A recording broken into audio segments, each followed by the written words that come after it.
Hello everyone, আপনারা সবাই কেমন আছেন? আশা করি সবাই ভালো আছেন। আমরা চলে গেছিলাম বীরা হ্যাপি ভ্যালি পার্কে। নতুন ইন্ডিয়া গেট ওপেন হলো, সেজন্য দেখার জন্য। তোমরা যে এসো অবশ্যই আমাকে কমেন্ট করে জানাবেন। বাই দ্য বে, রাস্তাটা কে কে চিনতে পারলে অবশ্যই কমেন্ট করে জানাবেন আমাকে।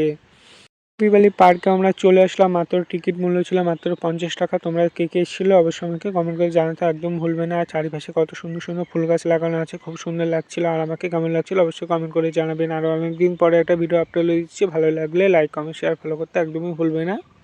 আপনাদের আমি ঘুরে ঘুরে দেখাচ্ছিলাম আর আমি দেখছিলাম, আর এখানে প্রচুর পরিমাণে ভিড় ছিল। আমরা গতকাল গেছিলাম আর এখানে ফ্যামিলির লোক বেশি আড্ডা দিচ্ছিল এখানে এসে।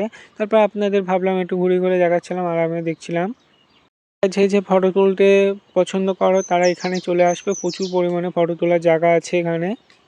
ঘুরে ঘুরে দেখাচ্ছিলাম আর আমি দেখছিলাম এখান থেকে আমি 50 টাকা দিয়ে টিকিট কেটে নিলাম ক্রিকেট খেলার জন্য। 2 ওভারের ছিল মাত্র 50 টাকা। আর ওই ভিডিওটা আপনাদের সাথে আমি শেয়ার করতে পারিনি। আর এই যে আমি আপনাদের ঘুরে ঘুরে দেখাচ্ছিলাম, এই হলো দিল্লির ইন্ডিয়া গেট। আর তোমরা কে কে দেখেছো অবশ্যই আমাকে কমেন্ট করে জানাবে। আর তোমরা যে আসোনি অবশ্যই আসার চেষ্টা করবেন। দেখাচ্ছি নেক্সট ভিডিও গাইস, টাটা।